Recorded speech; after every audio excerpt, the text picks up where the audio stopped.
Relationnellement Vôtre, un podcast pour votre épanouissement relationnel qui tient compte de vos dimensions physiques, psychologiques et spirituelles. Hello, bienvenue pour ce 9e numéro de la rubrique Questions de connexion. Nous poursuivons les épisodes en réponse à vos questions au sujet des émotions. Et cette semaine, la question a été posée par une personne qui a souligné le fait que beaucoup de croyants considèrent qu'avoir une relation avec Dieu implique de mettre de côté ses émotions ou encore que cette foi en Dieu interdirait plusieurs émotions pour que seule la joie soit exprimée. Sauf que penser qu'être croyant implique de nier ses émotions, d'en bannir certaines ou de les mettre de côté, reviendrait à vouloir déconnecter l'âme de l'esprit. Autant dire que c'est un exercice compliqué. Alors, que faire des émotions ressenties quand on est croyant ? Eh bien, c'est à Willem que je vais donc poser la question, et bien d'autres d'ailleurs. Bonjour Willem. Bonjour Kelly. Hâte de découvrir ce que tu vas nous partager sur les manières de composer avec cette connexion entre l'âme et l'esprit. Quand on parle d'émotions, le panel est large. Il peut s'agir de ces émotions primaires que sont la joie, la colère, la peur, la tristesse, le dégoût et la surprise, comme il peut s'agir des émotions secondaires qui en découlent ou des ressentis plus complexes que sont les sentiments. Si vous voulez plus d'éléments sur comment identifier et comprendre vos émotions, l'épisode 56 du podcast est à votre entière disposition. Le lien se trouve dans la description de l'épisode. Alors, dans un premier temps, Willem, selon toi, d'où viendrait cette idée d'incompatibilité entre foi et émotion ? Tout d'abord, merci infiniment d'aborder ce sujet. Avec plaisir. Sujet important pour nous permettre d'apporter quelques éclairages qui, je l'espère, aideront les personnes dans le besoin à vivre un meilleur équilibre dans leur spiritualité. Oui, espérons-le. La première raison qui me vient à l'esprit et que j'ai rencontrée ici et là dans certaines communautés spirituelles, c'est la personnalité du dirigeant ou du leader spirituel. On aurait pu également développer le côté culturel du leader spirituel, ses origines, son éducation spirituelle, c'est-à-dire ce que lui-même a appris de la part de ses aînés spirituels, ce qui se pratiquait dans la communauté qu'il a vu naître, et bien d'autres choses. Tous ces facteurs influencent grandement la manière dont la communauté spirituelle va se construire, car un leader attire naturellement des personnes de sa culture, des personnes qui ont les mêmes valeurs que lui, qui ont des concepts d'organisation équivalents, des personnes qui se reconnaissent dans sa manière de faire, etc. Mais je vais ici me restreindre à la personnalité du leader. Oui, c'est-à-dire ? Si ce dernier possède une personnalité du type sanguin, colérique, et donc naturellement extraverti, plutôt positif, et sachant exprimer le bon côté de la vie, justement avec joie et bonne humeur, il va tout aussi naturellement transmettre à sa communauté ce qu'il vit personnellement sur le plan humain. La plupart du temps, il arrivera dans une rencontre, une réunion ou un culte avec joie et entrain.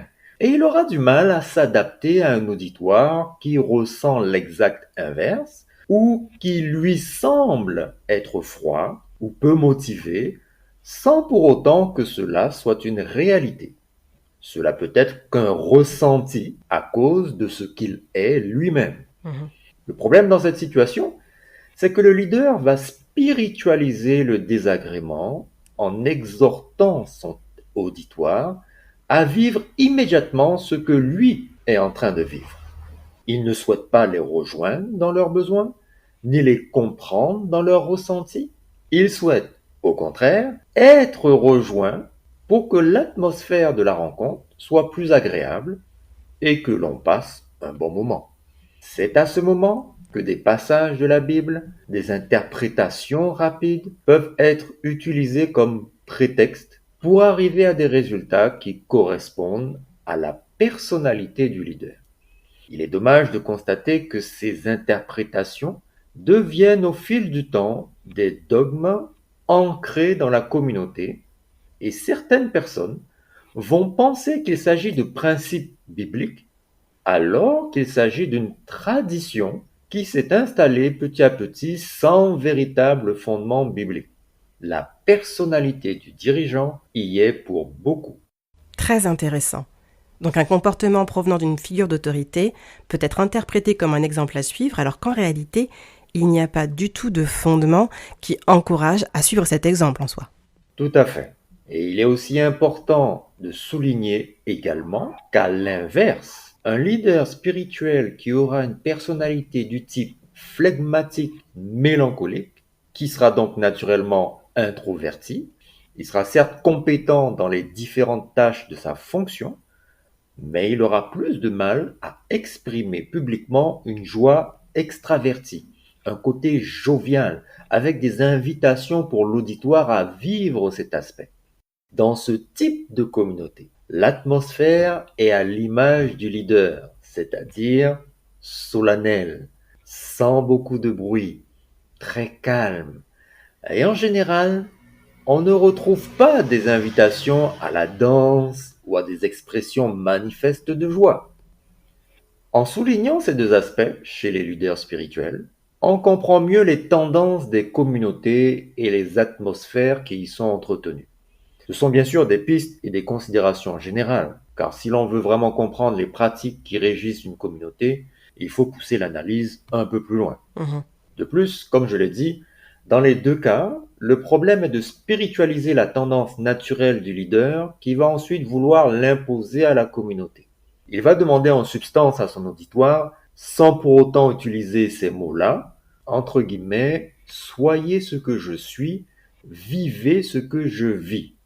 Ok, donc il peut y avoir le cas du leader naturellement pris en exemple à cause de l'influence qu'il inspire à la communauté, ou grâce à l'influence qu'il inspire à la communauté, et le cas du leader qui suggère plus ou moins directement de suivre son exemple, c'est ça? Tout à fait. Ok. Et toi, Willem, en tant que leader spirituel, quel est ton avis sur la question? En tant que leader spirituel, il me semble que l'on ne devrait pas demander à son auditoire d'être ce que nous sommes ou de vivre ce que nous vivons. Ce qui implique de reconnaître ce que je viens de développer, à savoir faire la différence entre mon type de personnalité qui me donne la capacité de vivre naturellement certains ressentis, Mhm, même certaines émotions, mhm. et la nécessité de prendre en compte toute une diversité d'individus différents dans l'auditoire qui se présentent face à moi. Il faudrait également que le leader ne spiritualise pas certains sujets pour arriver à ses fins, comme dit précédemment. Maintenant, il faut reconnaître qu'il n'y a pas beaucoup de possibilités, que ce soit pour quelqu'un de l'extérieur ou même quelqu'un de l'intérieur, pour changer cet état de fait. Mhm. Une communauté qui est disposée à danser à chacune de ses rencontres, je ne vois pas pourquoi il faudrait changer cela. À l'inverse, une communauté qui est disposée à garder une atmosphère solennelle à chacune de ses rencontres, sans que personne ne bouge sur sa chaise, pas de problème. Vous pouvez garder cela, puisque personne n'est dérangé. Je pense que la formation des leaders spirituels est une des clés qui peut faire la différence. Sinon, la clé qui peut apporter un équilibre dans les communautés. Formation académique qui peut se faire notamment dans des établissements reconnus et avec des parcours diplômants, ce qui apporte un peu plus de garantie sur comment le leader va orienter la communauté, ce qu'il va transmettre, l'enseignement qu'il va apporter et surtout de mieux garantir les bases sur lesquelles il se fonde pour donner ses enseignements. Encore une fois, si l'on ne peut pas effacer notre type de personnalité, et évidemment ce n'est pas ce qu'il faut faire, on peut l'améliorer, la travailler, Mhm. mais pas l'effacer, C'est ça. on peut par contre éviter de prendre des prétextes pour arriver à nos propres fins en apprenant à faire la part des choses entre ce que je vis et ce que la communauté devrait vivre, comment elle devrait s'épanouir, etc. La formation académique, l'éducation et l'apprentissage sur le terrain par le mentorat pour les leaders spirituels sont de bonnes pistes pour mieux vivre la spiritualité en communauté. Merci pour ces précisions, Willem.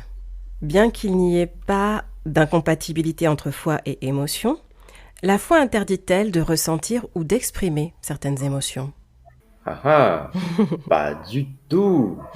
Soyons clairs à ce sujet.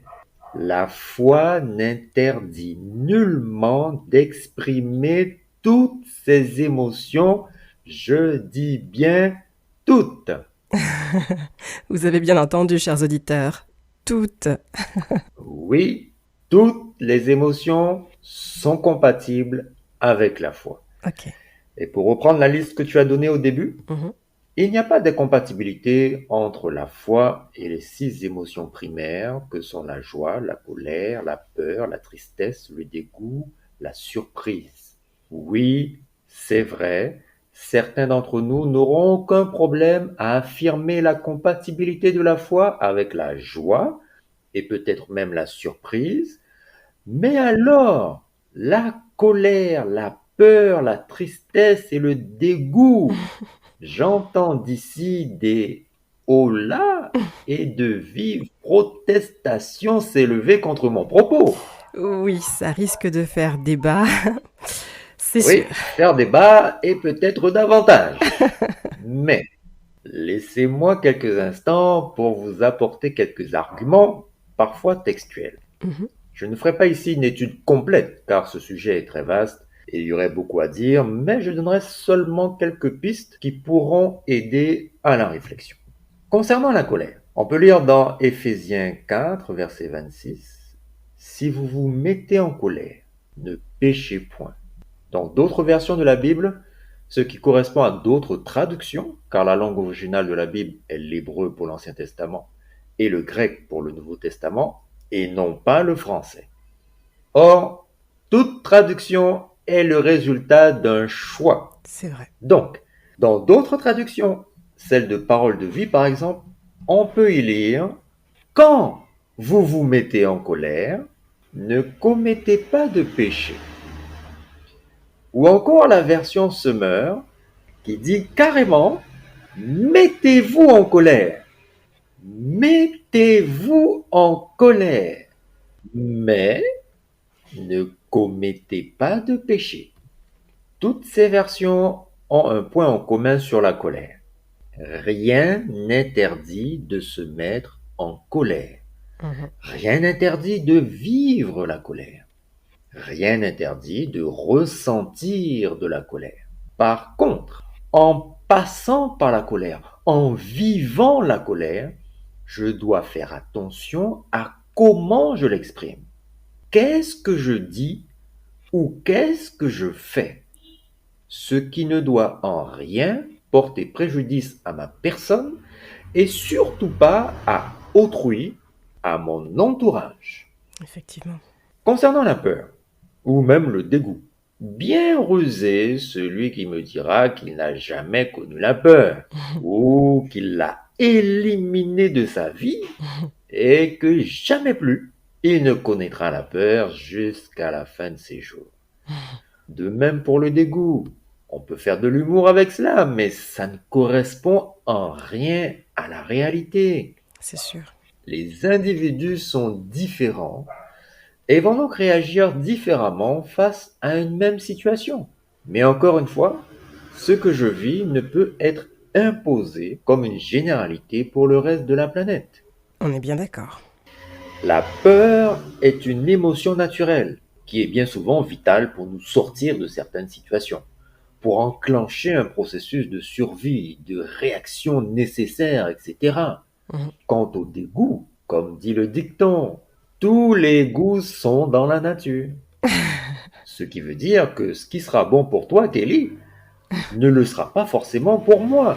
Ouais. Et ce qui sera dégoûtant pour moi ne le sera pas forcément pour toi, n'est-ce pas? C'est tout à fait vrai. Dans tous les cas, je ne peux imposer mes goûts et mes couleurs à tout le monde. Concernant la peur plus spécifiquement, elle devient un problème quand elle se transforme en phobie, par exemple, ou quand plus simplement elle déclenche une paralysie systématique face à une situation qui revient régulièrement.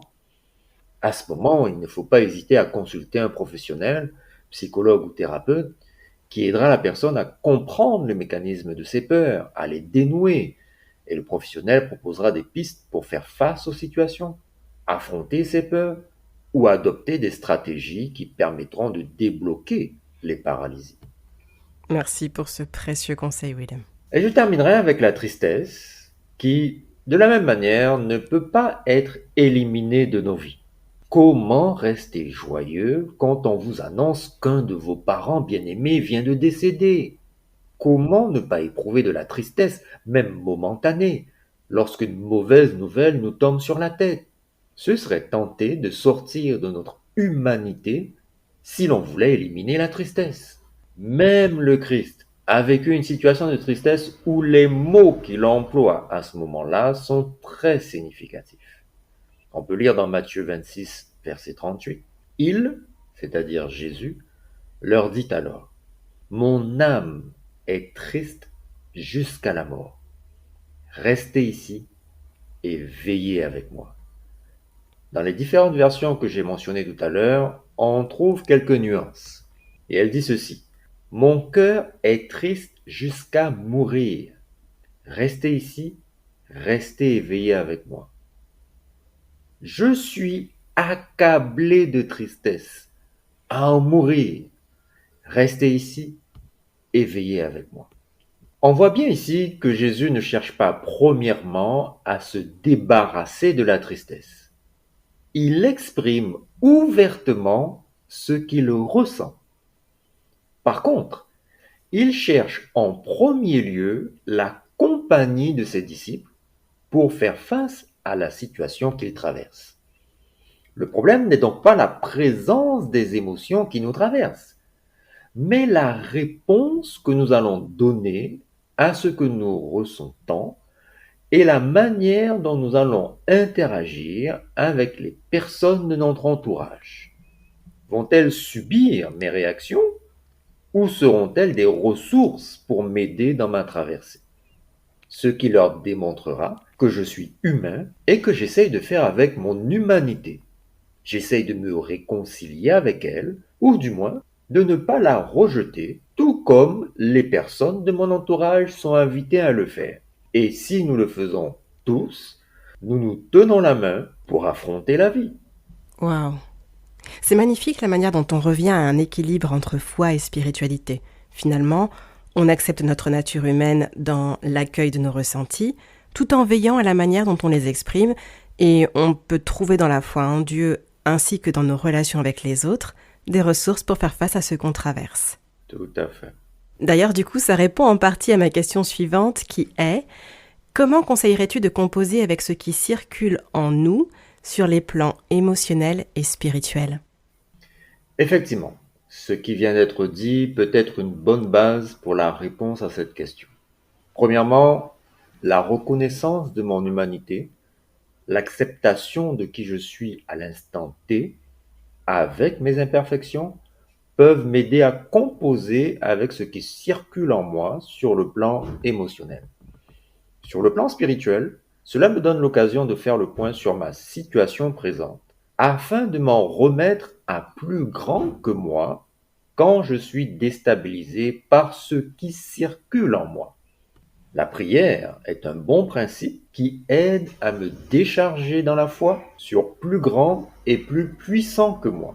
Je peux citer par exemple 1 Pierre 5, verset 7 qui dit « Déchargez-vous sur lui de tous vos soucis, car lui-même prend soin de vous. » Le problème n'est pas la présence du souci, mais qu'est-ce que j'en fais?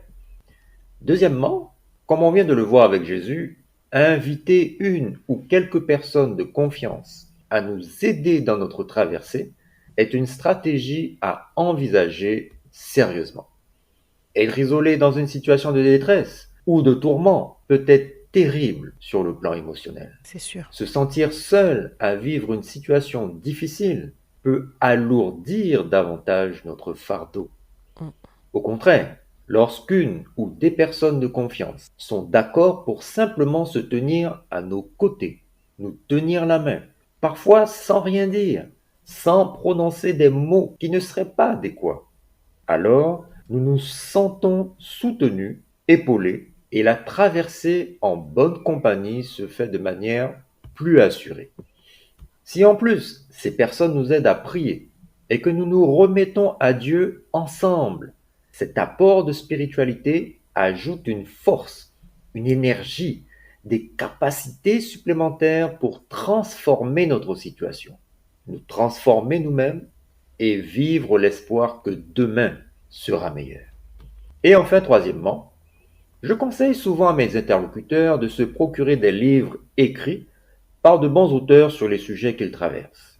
On peut par exemple aller sur le site des librairies en ligne qui proposent des critiques des livres qu'elles vendent. On peut aussi faire des recherches sur le net, sur les avancées des chercheurs sur les sujets qui nous concernent, trouver des articles avec une rigueur scientifique d'à peine une dizaine de pages qui permettent de mieux comprendre certains principes médicaux, psychologiques, émotionnels et même spirituels. Bien sûr, dans tous les cas, rien n'est à prendre au pied de la lettre, mais ces différentes lectures peuvent permettre d'élargir notre horizon, d'apporter des éléments nouveaux de compréhension et surtout d'entrevoir l'avenir sous un angle différent. On peut également poser des questions aux spécialistes des différentes matières avec qui on peut entrer en contact. Encore une fois, s'instruire, se former, s'éduquer sont des clés importantes pour vivre soi-même un équilibre de vie et inviter les autres à vivre ensemble en harmonie. Merci beaucoup Willem pour ces précieux conseils et les ressources proposées. Je glisserai quelques liens des suggestions que tu as pu faire dans la description de l'épisode. Voici une fois de plus un contenu d'une grande qualité Willem. Un grand merci à toi pour la richesse apportée avec ta participation. Merci beaucoup. Voilà, ce 9e épisode de Questions de connexion est terminé. Si vous avez des témoignages à partager ou si vous avez des questions à poser, vous pouvez nous les envoyer par mail à l'adresse relationnellementvôtre@gmail.com. Pour celles et ceux qui suivent le podcast, on se retrouve la semaine prochaine pour un nouvel épisode. Sinon, rendez-vous après la pause hivernale du podcast avec quelques nouveautés en février 2024. Quoi qu'il en soit, continuez à prendre bien soin de vous et à très vite. Relationnellement vôtre.